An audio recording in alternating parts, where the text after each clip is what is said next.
Hola, bienvenidos y bienvenidas a Pensamiento Crítico de Utopía Comunicaciones. Este día vamos a conversar de economía, de la situación económica, social de nuestro país, para lo cual tengo el gusto de saludar a un especialista en este tema, un joven especialista, Jonathan Báez Valencia. Él es economista, docente universitario e investigador. Jonathan, gracias por estar aquí en Utopía Comunicaciones, en Pensamiento Crítico. Comencemos contextualizando ahora mismo. Hemos comenzado el séptimo mes del año 2025. Estamos comenzando el segundo semestre de este año y estamos ya comenzando el segundo mes del gobierno del señor Noboa en su segundo periodo, en su reelección. Jonathan, ¿cómo ves el momento de la economía del Ecuador? Ahora mismo, ¿cómo está la economía? ¿Ha reaccionado? ¿Ha mejorado?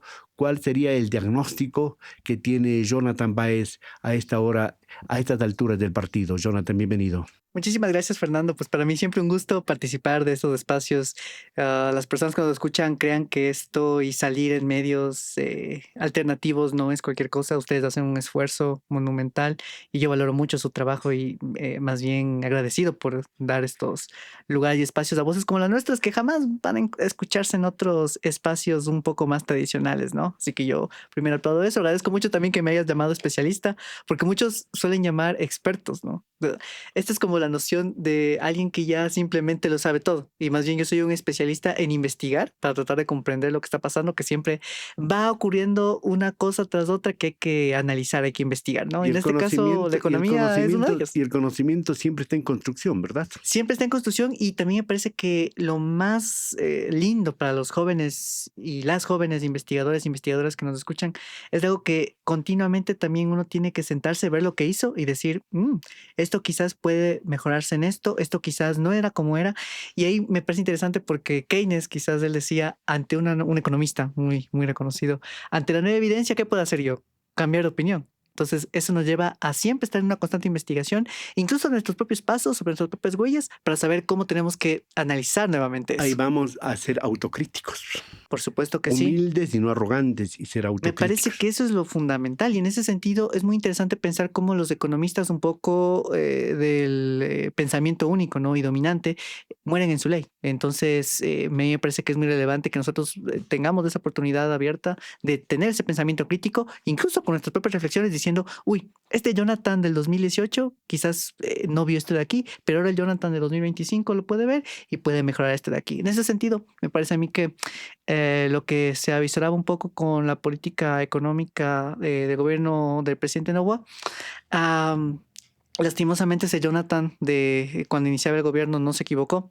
De hecho, varios estudios pues que tuve la oportunidad de realizar mostraban cómo esta conexión de la política económica, del poder político con el poder económico iba de alguna manera a ser nocivo para el país. Y vemos que esto ocurrió, ¿no? Si tú me pides un diagnóstico de la economía, sabíamos que la demanda iba a menguar, la demanda iba a disminuir, a tal punto que la economía ya en un punto simplemente ya no pueda seguir su rumbo, ¿no? Ya no solo que la economía nacional no crece o crece lento, sino que ahora decrece, que es la última cifra, que tiene una metodología y todo el Banco Central del Ecuador, para quien nos escucha, está aquí al frentecito, la cambiaron y es muy complejo. Hablábamos de eso con el profesor Pedro Páez en algún momento, en una sesión anterior, en el que reflexionábamos, ¿no? De que lastimosamente una serie de cambios en las metodologías incluso nos impiden ver la realidad económica del país. Jonathan, es decir, seguimos y vamos a seguir este año con recesión. Me parece que esa es la gran situación de la economía en promedio. ¿Por qué? Porque si una cara de la economía es que la mayoría o la gran tendencia es que estamos en decrecimiento, hay sectores que en cambio han visto sus fortunas incrementarse onerosamente, ¿no? Estamos ahorita con un espacio que lo tratamos de fundar como un lugar que trata de contrastar las desigualdades y uno de los artículos de los primeros que se publicó fue cómo entre 2018 y 2023, la información disponible, hay ciertos grupos económicos que en conjunto aumentaron su patrimonio. Ojo, es patrimonio. No estoy hablando de ingresos, estoy hablando de riqueza, si lo quieren mencionar así. Aumentó de 42.000 millones a más de 60.000 millones en esos años. Por otra parte, la economía nacional se redujo. ¿Por qué pasa esto? Porque hay ciertos mecanismos por los cuales ciertos grupos económicos, porque no son todos, logran crecer en detrimento o abusando de ciertas políticas que terminan dejando atrás a muchas personas. Entonces, el resultado es que, con esto no quiero decir que la economía nacional y la gran tendencia es que estamos mal, porque hay ciertos grupos que están bien. Entonces, cuando hablan de estado fallido y estas cosas, a mí me parece que no es así. No hay un estado fallido el parte del presidente Novoa. Es un estado que es muy exitoso en lograr que unas grandes fortunas se hagan más grandes y en lograr que personas de la clase media desciendan a la vulnerabilidad o que se mantengan los niveles de pobreza. Jonathan, porque en todas las crisis, en todas las guerras hay ganadores, pues, ¿verdad? Por Hay ahí va la cosa. ganadores. Por ahí va la Recordemos la cosa. propia pandemia, por decir algo, o Uf, recordemos un sinnúmero de cosas. Entonces la gente dirá, Jonathan Baez dice que ha bajado el asunto del consumo, ¿no es cierto? Ha exacto. bajado el asunto de La demanda. de la demanda, Ujú, ¿verdad? ujú. Y puede haber mucha oferta, pero no hay demanda. Eso significa que entonces vayamos allá. Para que haya demanda tiene que haber recursos y para que haya recursos tiene que haber empleo. ¿Cómo está el empleo entonces, Jonathan? ¿Cómo está el mercado de empleo? Que lo dividimos en empleo formal, que llamamos, ¿no es cierto? O adecuado, que le llaman. El subempleo, que ahí está el asunto del empleo informal y el desempleo. ¿Cómo están esos rubros? ¿Cómo están esos Me números? parece que primero hay que hacer una anotación metodológica, ¿no? Porque es importante, ¿no? A veces uno, sí, esto aburre, pero es importante mencionarlo. La noción que se tiene de empleo adecuado es bien limitada, porque solo contempla que unas personas tengan un trabajo que sea de más de 40 horas y que ganen más que el salario básico unificado. Esta categoría no me dice nada absolutamente de si esas Y que tengan personas seguro están afiliadas. social. No, no, no, no, no No, dice no eso. No, no, necesariamente. no, no necesariamente, no, no lo toma. Eso no Solo existe. el ingreso. Solo el ingreso y obviamente si es que yo trabajo medio tiempo, por ejemplo, no gano el ingreso. Entonces yo lo puedo reducir a que esa categoría de empleo adecuado solo me ve una variable. Es importante porque me permite hacer contrastes internacionales, por ejemplo. Todo esto es una... Con esto no quiero decir que no valga, ¿no? Con Pero esto a expensas de los derechos, lo a que me expensas de refiero derechos, es perdón. que es un esfuerzo monumental, pero uno como académico y como investigador debe saber que eso también está limitado. Eh, porque ocultan muchas cosas. Entonces, por ejemplo, yo lo que hago es calcular algo que se llama índice de precarización, lo cual ahora lo voy a cambiar, lo voy a llamar trabajo decente, que esto sí contempla, es un índice que contempla tres O dimensiones. trabajo digno, O pongámosle por trabajo otro digno, nombre. pongámosle, ya si quieres Ya, lo llamemos así. ¿Por qué? ya. Porque contempla tres dimensiones. El tema del ingreso, el tema del IES, de que uno esté afiliado al Seguro Social, y un tercer tema que es importantísimo, que tengas estabilidad laboral, que no sea un contrato, porque yo puedo estar hoy empleado y en 3 meses ya me votan, aparte con este contrato de emergente que implementaron en pandemia. Esa es lo que tú acabas de mencionar, Fernando. Esa es la mayor muestra de que hay unos abusos de parte de cierto sector privado utilizando estos contratos que son totalmente precarizantes. El contrato por Horroras. el contrato por horas es uno, por eso se eliminó, pero me refiero a este contrato, esta modalidad, al contrato emergente, que se sigue manteniendo. Ya no hay pandemia, pues Fernando, ya estamos sin mascarilla, nosotros así. Del COVID me refiero. Y en ese sentido, pues ese contrato sigue ahí. La Corte Constitucional, después de un tiempísimo, yo me pregunto a todas las personas a las cuales les dieron este contrato emergente, la Corte Constitucional que después de años se pronunció, les devolvieron lo que les correspondía. Me parece que eso no ha pasado. Entonces, miren cómo este contrato emergente es un contrato abusivo con las personas que permite capturar trabajo, no pagar lo que se debe y en última instancia eso muestra la situación. Y por eso es que las cifras de empleo para mí dicen mucho y a la vez ocultan Dicen y esconden, bastante. ¿no? Dicen y esconden. Pero Exacto. basándonos en lo que dice el INEC, ¿cómo está? ¿Cómo está? El empleo, casi siempre la relación es que solo 3 de cada 10 personas tienen el empleo adecuado. Entonces me parece súper limitado de mencionar porque si nosotros calculamos un poco más a fondo, podemos construir este índice de precarización o trabajo decente, donde vas a ver que hay un conglomerado de trabajadores asalariados que están en esta situación en la que no tienen seguro social y tampoco tienen nombramientos. Entonces, y tampoco tienen una estabilidad laboral. Entonces la estabilidad laboral es complicado porque si tú no sabes al día siguiente si tienes trabajo o no, no vas a consumir. Entonces prefieres guardar reservas y como empiezas a dejar de consumir, entonces los emprendimientos, las empresas ya no ven realizada su demanda. Por ejemplo, tú vendes estos jarritos, ¿verdad? Y tú ves que empiezan a salir los jarritos y de repente las personas empiezan a tener más recursos porque tienen más empleo. ¿Qué pasa? Compran más jarritos. Pero ¿qué pasa si es que de repente tú ves que ya no se venden 5 jarritos al mes, se venden 3? Tú dices, ya no voy a producir al siguiente mes 5, voy a producir 3. Entonces le despides a alguien y se mueve un círculo vicioso de la economía. Entonces tú tienes ahí conectado el tema. Si no hay empleo, entonces esto obviamente ocurre así. Y aquí me parece una anotación importante. Siempre se suele decir, es que el sector privado genera empleo. El consumo, la demanda genera fuentes de trabajo que a su vez las empresas deben demandar trabajo y eso genera el empleo. Es un encadenamiento. Por supuesto Entonces, que vamos sí. en un encadenamiento. Entonces, si hablamos de 8 millones y pico, que es la población económicamente activa, y según el INE, apenas 3 de cada 10 están con empleo formal o adecuado que Es de llaman. acuerdo porque a mí no me gusta la de formal e informal, porque aquí la categoría que se tiene eso es de si se tiene RUC o no. Pero hay, por ejemplo, empleados que trabajan en servicio profesional. Entonces, esos trabajadores tienen RUC, quizás no están asegurados, pero tienen un seguro privado, ¿no? Me refiero a que es otra categoría privilegiada de Bueno, trabajadores trabajadores. independientes, de alguna manera. Trabajadores Ya. autónomos, la categoría. Autónomo. Vamos avanzando. Si no hay recursos, si no hay empleo, ¿verdad? Y habiendo empleo, entre comillas, con todas las modalidades que tú has hablado, no son suficientes. ¿Cómo está el asunto que ahora mismo se dice que apenas el 60% de hogares ecuatorianos tienen acceso a la canasta familiar? Eso significa que la calidad de vida, la alimentación y la situación de cada familia, de cada hogar, es precario. Es una situación súper complicada y vulnerable porque nosotros tenemos una suerte de personas que viven con $1.70 al día. Al día $1.70. Entonces piensen ustedes que si están comiendo un almuerzo en este momento, una familia entera debe sobrevivir con eso, más o menos. El 24-25% de la población, según la pobreza por nivel de ingresos, se experimenta eso. Pero a mí me parece otra situación compleja. Y es que vivimos en un país donde 60% alcanza con las justas la canasta básica, que está más o menos en $800.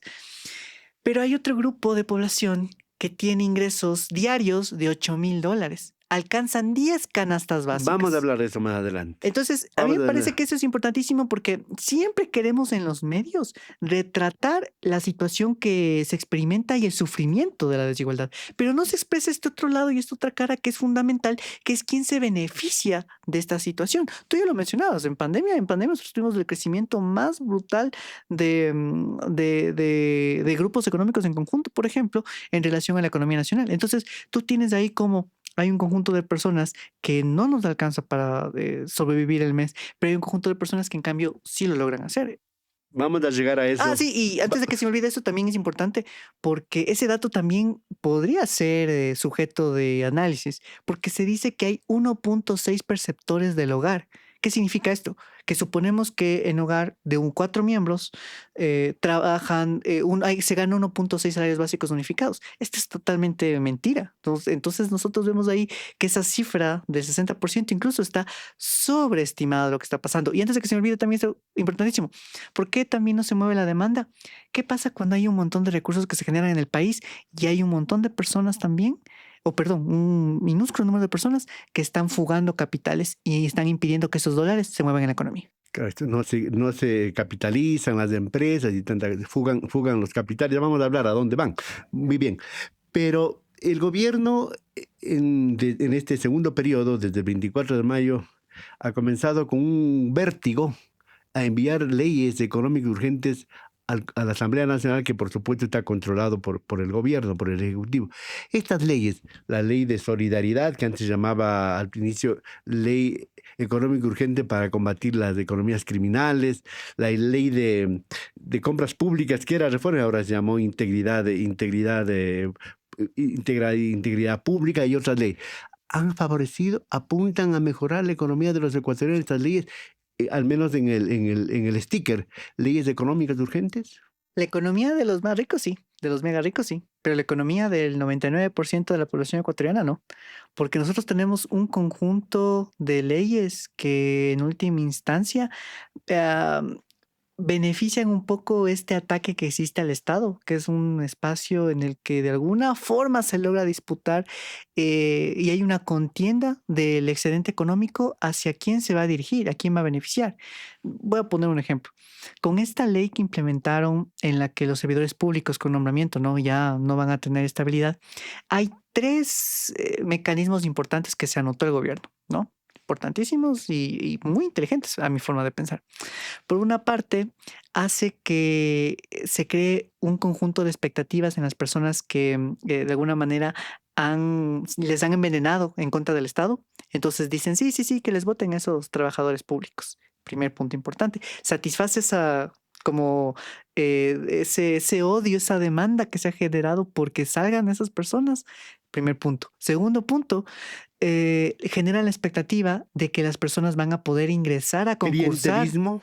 Clientelismo para poder ingresar, pero un clientelismo también muy emocional también. O sea, entre las emociones se mueve mucho, ¿no? No todo es cálculo económico, no todo es cálculo político, es emocional. Por ejemplo, si es que a mí me dieron un mal servicio en alguna instancia pública, yo quiero que esa persona la saque, la emotividad, ¿no?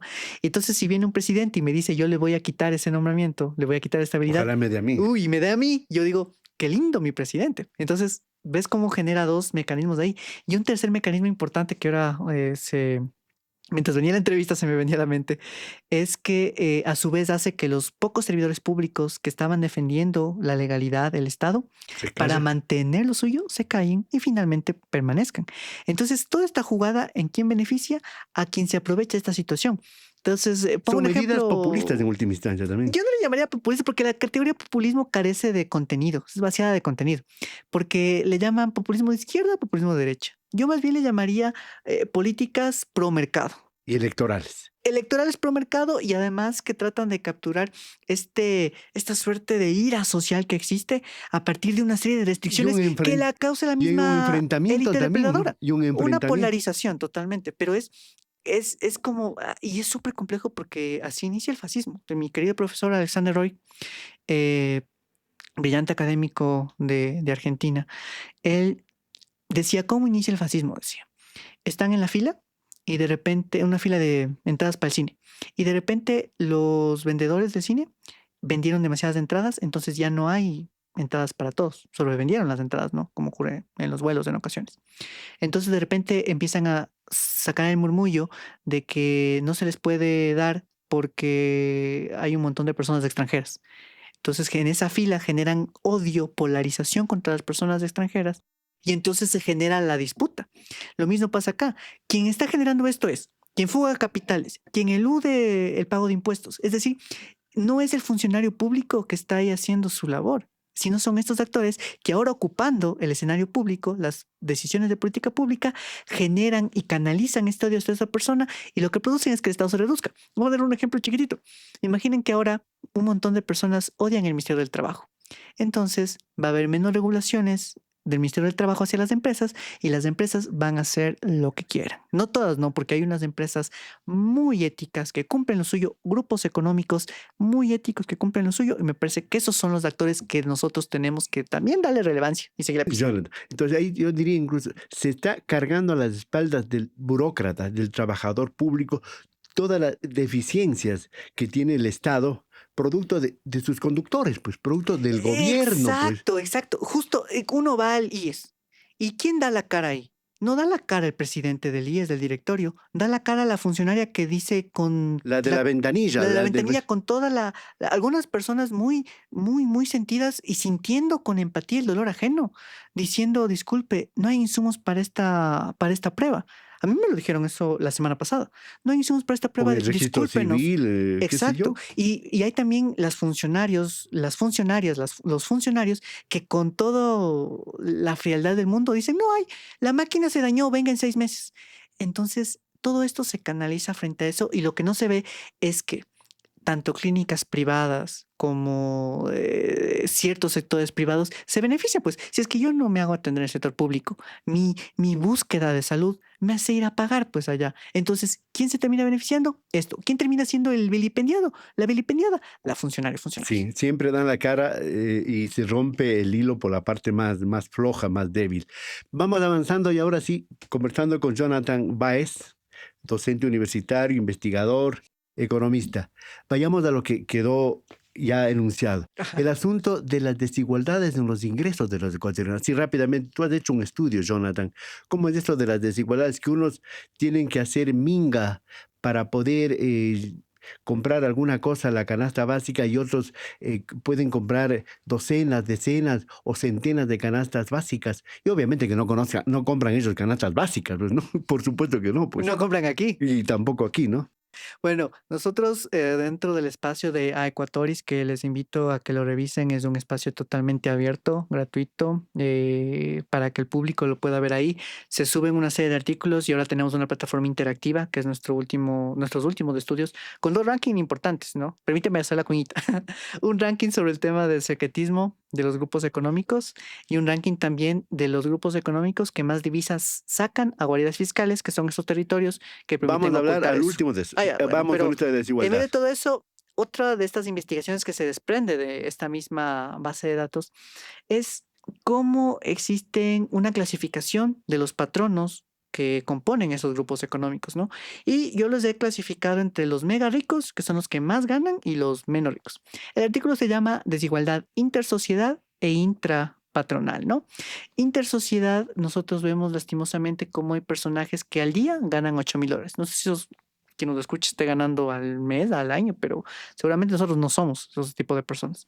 Y el problema de todo esto es que la opacidad está en varios de estos grupos económicos y que si nosotros hacemos una tabla comparativa, ¿no?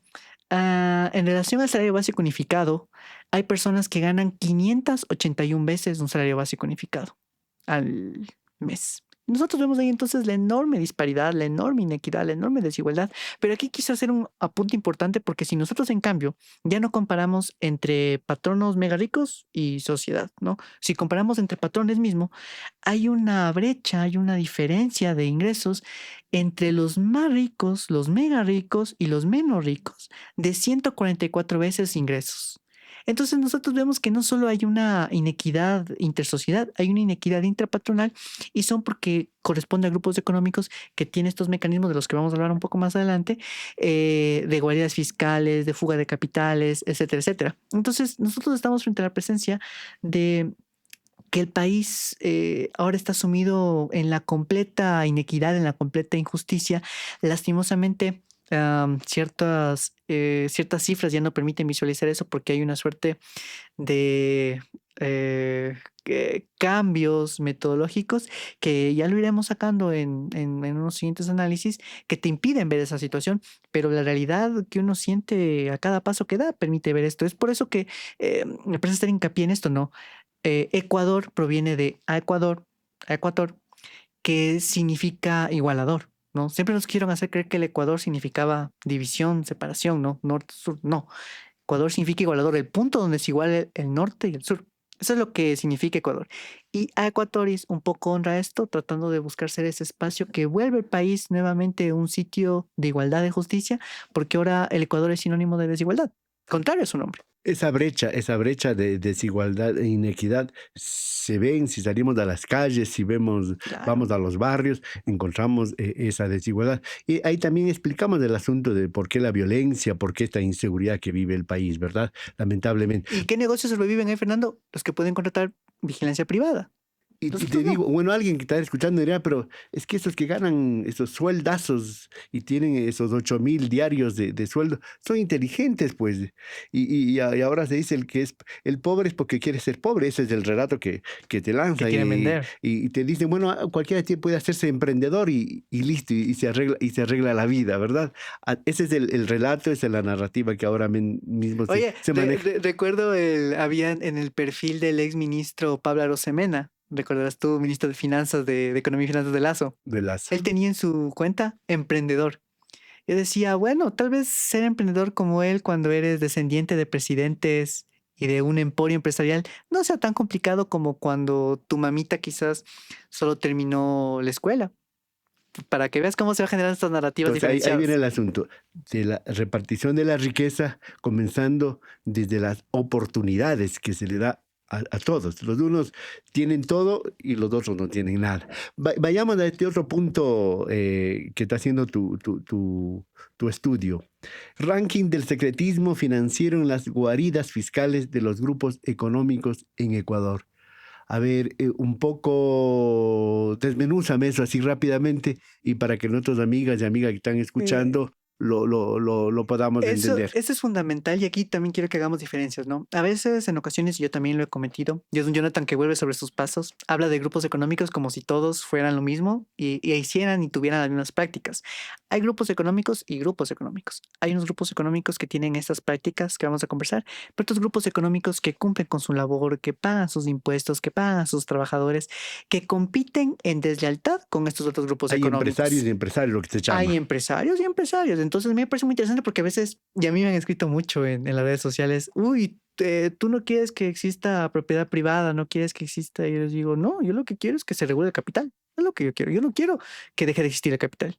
Quiero que sea regulado y que esto beneficie a todos y todas y que existe una competencia leal. No es que no quiero que no exista. Entonces no hay que generalizar, esa es la idea, ¿verdad? Primero, ese es el paso importante de un Jonathan más joven. Entonces, si es que ustedes me escuchan en otros lados en entrevistas mucho más antiguas, ese es un espacio Madurez importantísimo. académica, ¿ya llamaríamos? Podría ser madurez académica y también una suerte de madurez incluso política, económica, le Ahora llamaría sí, yo. vamos al ranking. Ah, el ranking de ahí. Por eso yo digo que hay que diferenciar. Si ustedes ven, en este momento el SRI, Servicio de Rentas Internas, tiene registrado 300 grupos económicos. ¿Qué son grupos económicos? Ustedes saben, tienen una empresa, dos, tres, estos personajes tienen en promedio 25 empresas. Estamos hablando de grandes emporios, holdings empresariales, ¿no? Pero hay holdings y holding.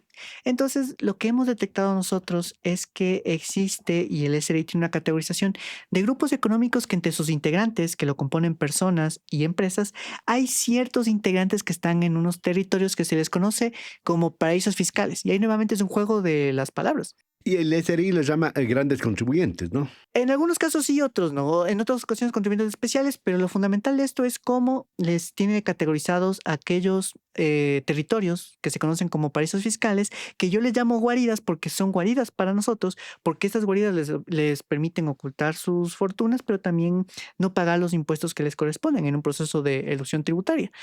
En cambio, son paraísos para ellos porque ellos pueden hacer eso ahí, porque se benefician de eso. Entonces, con esta categorización que tiene el Servicio de Rentas Internas, lo que hicimos fue mostrar aquellos grupos económicos que tenían más guaridas fiscales, es decir, más integrantes ubicados en estas guaridas.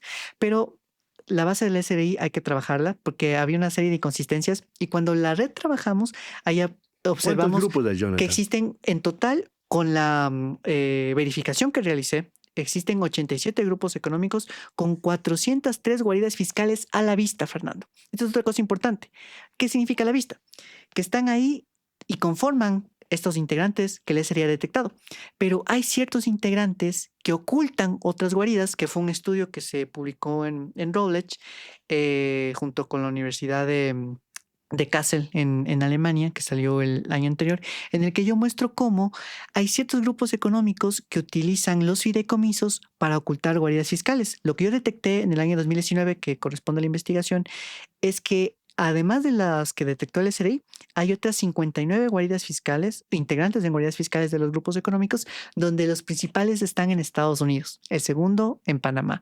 Entonces, como ven, este es una suerte de Ahí investigación que va tenemos los avanzando, paraguas, ¿no que es está cierto? haciendo. O guaridas, Son o como unas, paraísos, ¿no es son como, cierto? no sé si han visto esta suerte de muñequitas que van escondiendo una más, las matrioshkas.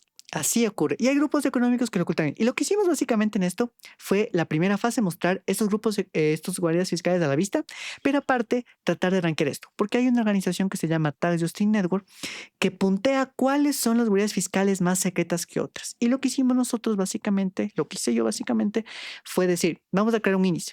De tal manera que el 50% corresponda al número de guaridas fiscales y el otro 50% corresponda a qué tan secretismo tiene esta guarida fiscal. Y eso nos permitió rankear en un ranking de la vergüenza, que le llamo yo, entre los grupos económicos menos transparentes hasta los que son totalmente y nada En el transparentes. Ecuador, ¿cuántos grupos hay? Cero transparentes. Cero transparentes, nosotros tenemos 87 grupos económicos en este momento están categorizados ahí. Entonces son los que están en la principal situación. Lo preocupante es que varios de estos grupos económicos que son nada transparentes ocupan el ranking de los grupos económicos más poderosos del país. Entonces eso es lo que nosotros tenemos que mostrar y develar. Esos 87 son los que tienen guardias fiscales a la vista, pero estamos investigando y estamos tratando de promover una suerte de que la ciudadanía tenga la oportunidad de contribuir a este proceso a partir de la siguiente fase de estos estudios, que es investigar estas otras guaridas que no se consideran paraísos fiscales, que no se consideran guaridas fiscales, pero que son territorios opacos. Y ahí nosotros mostraremos cuántos y cuáles grupos económicos mismos son los que son para nada transparentes, pero también vamos a encontrar aquellos grupos que sí son transparentes, que cumplen lo suyo y que las revistas poco o nada le sacan. Nosotros tenemos que sacar a relucir que esos grupos económicos son los que necesita el país. Entonces es un acto de justicia también, ¿verdad? Es un acto de justicia y es un acto de reivindicación de aquel que cumple las normas. Porque si tú te das cuenta,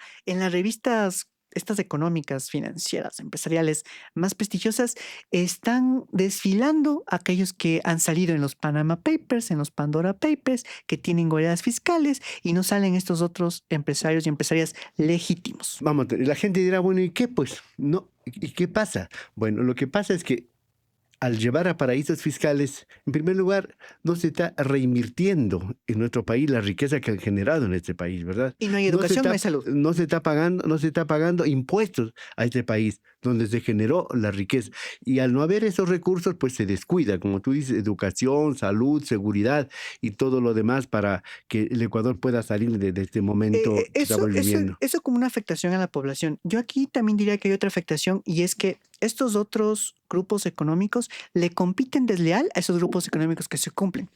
Por ejemplo, aquí tú tienes un medio, ¿verdad? Y este medio, a su vez, quiere de alguna manera competir con otros medios, ¿no? Me parece que es una competencia bastante sana.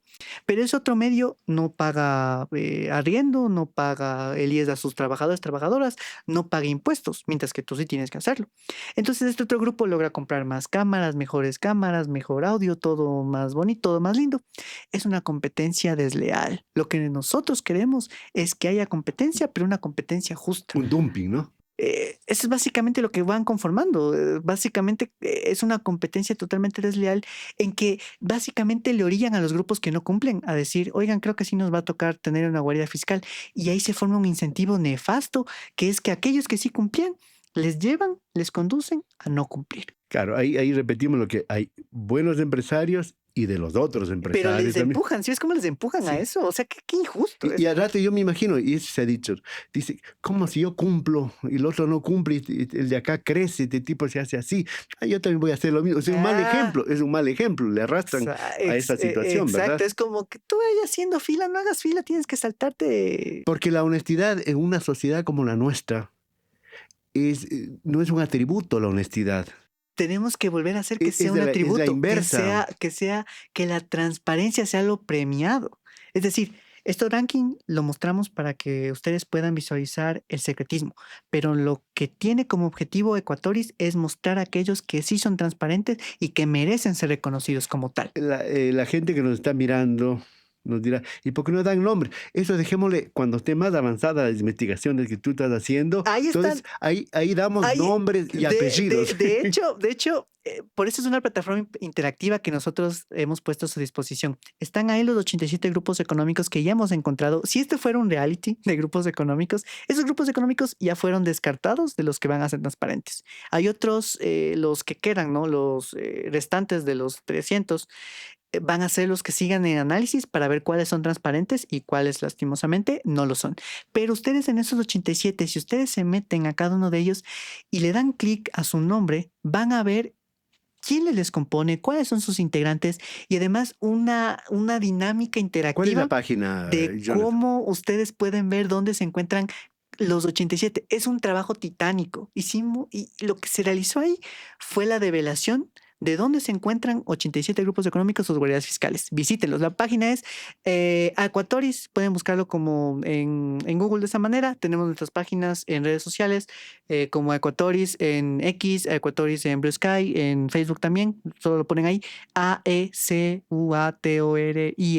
a ecuatorios y van a ver todas las investigaciones, son libres, son accesibles para todos y todas. Y esto me parece importante porque el objetivo de esto es que muchas personas a veces también ciertos investigadores e investigadoras son egoístas con sus investigaciones. Lo que yo quería es, ahí están los grupos económicos. Si es que a mí me interesa uno, me interesa otro, ahora estas personas, cualquier persona del mundo las puede investigar y mostrar lo que están haciendo. Porque a algunos les interesa más de un grupo que se dedica a la banca, otros que se dedica al comercio, otros que se dedican al tema agroindustrial. Y ahora ustedes pueden acceder para que hagan sus investigaciones. Ok, porque la idea es ciudadanizar y socializar estas investigaciones Redistribuir la para que sepa la investigación. gente. Muy Exacto. bien. Gracias a Jonathan Báez Valencia, un joven economista, investigador y docente universitario, por haber venido acá a Pensamiento Crítico de Utopía Comunicaciones para conversar de estos temas que muchos dicen demasiado técnicos, pero no, deben preocuparnos e interesarnos porque a través de ello podemos entender por qué nos llenamos la olla, Pero por qué hay la desigualdad, por qué pero estas ahí me brechas. parece fundamental algo, Fernando, que tú haces y es, y que son ustedes los comunicadores, comunicadoras, que hacen que esto sea socializado a la gente y nos ayudan a nosotros también, los académicos, a que trabajemos el lenguaje para que las personas y la ciudadanía también se vayan enterando como turistas. Así que yo te agradezco muchísimo, aplaudo tu labor y más bien invitar a la gente que continúe con estos espacios, les apoye. No les voy a decir que no consuman, pero consuman estos espacios que son mucho más interesantes porque nos invitan. Gracias, Jonathan. Muy amable, señoras y señores, por haber comparecido este diálogo con Jonathan Báez Valencia, como digo, economista, investigador y docente universitario, hablando de economía, hablando de ciertas cosas de la economía para ir entendiendo en qué mundo nos estamos moviendo. Pero no se olviden ustedes, amigos y amigas, de compartir y de dar un like y suscribirse a nuestro canal de Utopía Comunicaciones. Gracias, Jonathan. Gracias a ustedes. Hasta la próxima.